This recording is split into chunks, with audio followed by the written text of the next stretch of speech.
सभी को पता है कि इस साल का आखिरी सूर्य ग्रहण भी लगने वाला है और आप सबके मन में ये सवाल आ रहा होगा कि कब लगेगा, क्या करना चाहिए, क्या नहीं करना चाहिए, क्या सावधानियां बरतनी चाहिए। सब कुछ हम विस्तार से बात करेंगे इस स्पेशल पॉडकास्ट में। हमारे साथ है डॉक्टर नितिशा मल्होत्रा जी, दुष्याचार्य जी। बहुत बहुत स्वागत है आपका।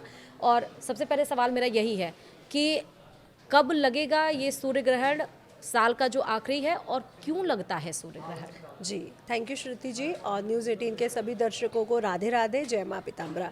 क्वेश्चन बहुत अच्छा है, क्यों लगता है और इस साल कब है। पहली बात तो ये साल का आखिरी ग्रहण है जी। तो हमें खुश हो जाना चाहिए कि इसके बाद कोई इस साल तो ग्रहण नहीं पड़ने वाला। और ये पड़ रहा है 21 सितंबर यानी सर्वपितृ अमावस के दिन। दूसरा क्यों लगता है, जब भी हमारी कुंडली में सूर्य राहु एक साथ हो जाए, क्योंकि राहु किसी भी चीज़ का ग्रास कर लेता है और सूर्य हमारी आत्मा है। जब हमारी आत्मा का ग्रास हो जाता है तो हमें ग्रहण लगता है। लेकिन इसमें चंद्रमा का भी वहाँ होना ज़रूरी है, क्योंकि अमावस्या वाले दिन सूर्य और चंद्रमा एक ही राशि में स्थित होते हैं। इसलिए अमावस्या को ही ये सूर्य ग्रहण लग रहा है। और राहु, सूर्य और चंद्रमा कुंभ राशि में इस बार इस सूर्य ग्रहण ये लगने जा रहा है। तो हमने ये समझा, सॉरी, कुंभ राशि में नहीं, सिंह राशि में ये ग्रहण लगने जा रहा है। तो सिंह राशि में केतु, सूर्य और हमारे चंद्र महाराज रहने वाले हैं। सूर्य ग्रहण हमारी आत्मा का कारक है, हमारे मनोबल का कारक है, हमारी राजनीति का कारक है। तो ये जो सूर्य ग्रहण है जो 21 सितंबर को पड़ेगा, ये हमारी आत्मा पर असर डालेगा, हमारी राजनीति पर असर डालेगा, हमारे भौगोलिक स्थितियों पर, देश विदेश पर इसका असर आपको देखने को मिलेगा। ये एक आंशिक सूर्य ग्रहण है, भारत में ये नहीं देखा जाएगा क्योंकि रात्रि में ये पड़ रहा है भारत की टाइम जोन के अकॉर्डिंग। 21 सितंबर को जो सूर्य ग्रहण पड़ रहा है ये रात्रि 10:49 से शुरू होकर के 3:23 तक रहने वाला है जी। तो अर्धरात्रि के समय, क्योंकि यहाँ पे तो रात होगी और कई देशों में उजाला होगा, तो ये कई देशों में तो देखा जाएगा लेकिन भारत में नहीं देखा जाएगा। लेकिन इसका इम्पैक्ट भारत से रिलेटेड कई देशों पर पड़ेगा, क्योंकि राजनीति तो हर देश में हो रही है। सूर्य यानी पिता हर देश में है और आत्मा हर देश में है, तो इसका असर देखने को मिलेगा। आंशिक सूर्य ग्रहण होने के कारण बहुत ज़्यादा प्रभावशाली नहीं है, बहुत बुरा नहीं माना जा रहा है, लेकिन फिर भी है तो ग्रहण ही। दूसरा, सर्वपितृ अमावस के दिन पड़ रहा है, तो ये जो दुर्लभ संयोग बना है इस साल 122 वर्ष के बाद, ये बहुत महत्वपूर्ण है कि ये सर्वपितृ अमावस के दिन पड़ रहा है। लेकिन हाँ, ग्रहण तो पड़ रहा है, लेकिन रात्रि में पड़ने के कारण हमारी जो रिचुअल्स रहेंगे श्राद्ध के प्रति, वो हम सुबह ही कर लेंगे। जी, मतलब कि सूर्य ग्रहण में हम कर सकते हैं, लेकिन सुबह के समय, क्योंकि भारत में वो रात्रि में लग रहा है ना, तो हम वो जो हमें टाइम है हमारे रिचुअल्स का, दोपहर के समय, वो सुबह का, तो हम दान, गौ पूजन, ब्राह्मण पूजन, तर्पण, पिंडदान इत्यादि हम दोपहर में 21 को कर सकते हैं। लेकिन सूर्य ग्रहण का सूतक काल क्योंकि 12 घंटे पहले लग जाता है, लेकिन भारत में सूर्य ग्रहण नहीं पड़ रहा, इसलिए सूतक मान्य नहीं है।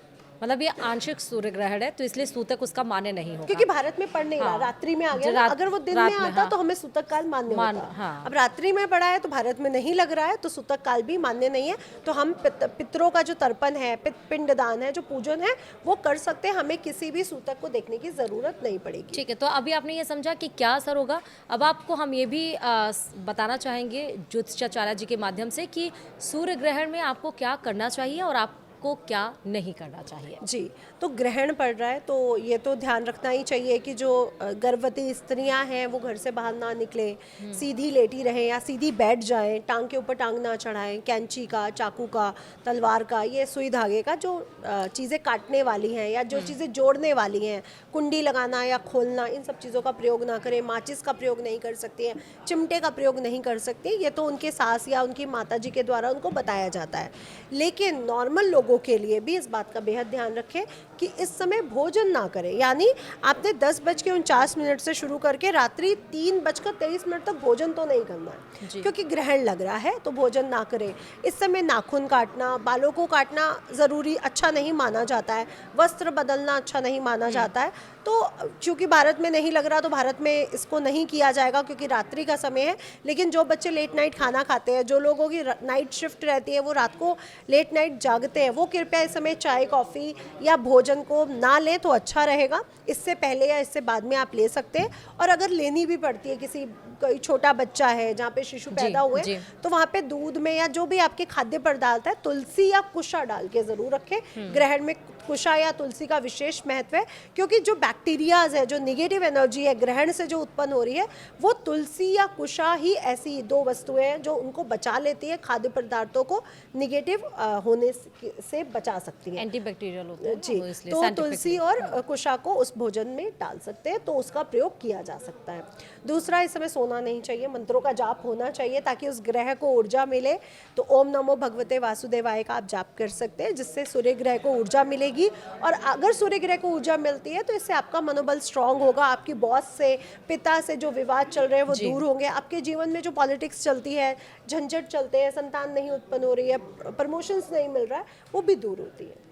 ठीक है, तो आपको क्या करना चाहिए, क्या नहीं करना चाहिए, क्या सावधानियां बरतनी चाहिए, वो आपने समझा। इसका मैं एक चीज और जोड़ना चाहूंगी, देश काल परिस्थितियों पे इसका असर पड़ेगा। अच्छा। यानी राजनीति में बहुत बड़े बड़े प्रॉब्लम्स देखने को मिलेंगे, राजनेता बीमार होंगे या उनके स्कैंडल्स बाहर आएंगे या उन पे कोई अपमान का कोई वो लगेगा। अच्छा। बहुत से राजनेता हो सकते हैं अपना पद त्याग दे या अपने पार्टी को छोड़ के दूसरी पार्टी ज्वाइन कर ले, और इसका प्रभाव जनता पर भी पड़ेगा, क्योंकि कुछ दिन पहले चंद्र ग्रहण है। तो जनता विरोध में सड़कों पर उतर सकती है।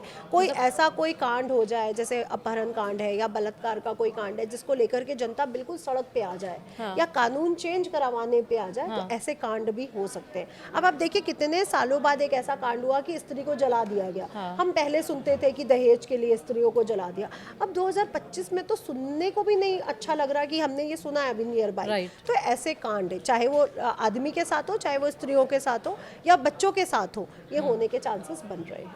ठीक, मतलब पॉलिटिकली इसका बहुत ज़्यादा इफेक्ट पड़ने वाला बहुत है। ज़्यादा इफेक्ट पड़ने वाला है, जिसमें जनता भी आक्रोश में रहेगी। और राजनेताओं के लिए तो ये समय बिल्कुल भी अच्छा नहीं है, सिर्फ भारत के लिए नहीं, मैं सब जगह बात कर रही हूँ। और सबसे ज़्यादा इसका बिहार चुनाव पर हम असर देखेंगे कि बिहार में आप देखेंगे कि बहुत बड़ी बड़ी न्यूज़ आ रहे हैं, कभी ये हो गया, कभी वो हो गया, मतलब एकता कपूर का सीरियल बन जाएगा बिहार इलेक्शन कि कब कौन जिंदा हो रहा है और कब कौन मर रहा है, हमें समझ ही नहीं आ रहा कब क्या हो रहा है।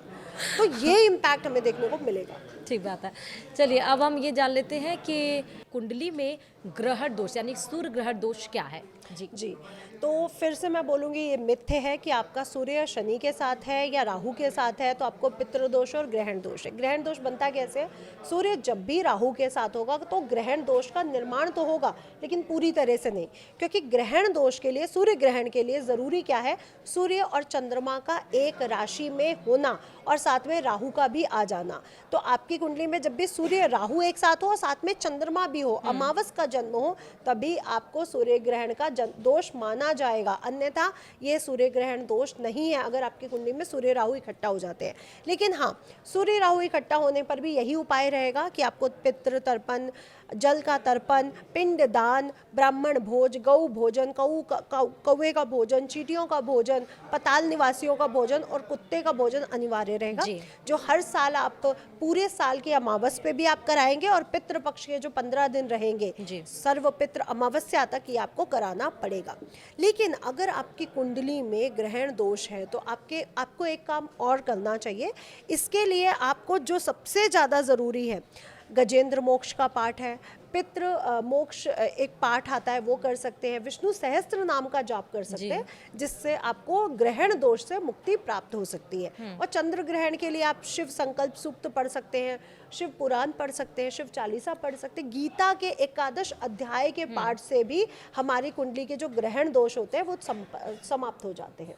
ठीक है, तो सूर्य ग्रहण और चंद्र ग्रहण 122 साल मतलब 100 साल से ज़्यादा का समय है जब इस तरह के दुर्लभ संयोग बन रहे हैं। तो सूर्य ग्रहण में आपको क्या करना चाहिए और क्या नहीं, हमने विस्तार से बात की इस पॉडकास्ट में। बहुत बहुत शुक्रिया ज्योतिषाचार्य डॉक्टर निष्ठा मल्होत्रा जी का। बाकी आप ध्यान से इसको देखिए और लोगों को शेयर भी करें। इस पॉडकास्ट में फिलहाल अभी लेते हैं। देखते रहिए न्यूज़ 18 राजस्थान। नमस्कार।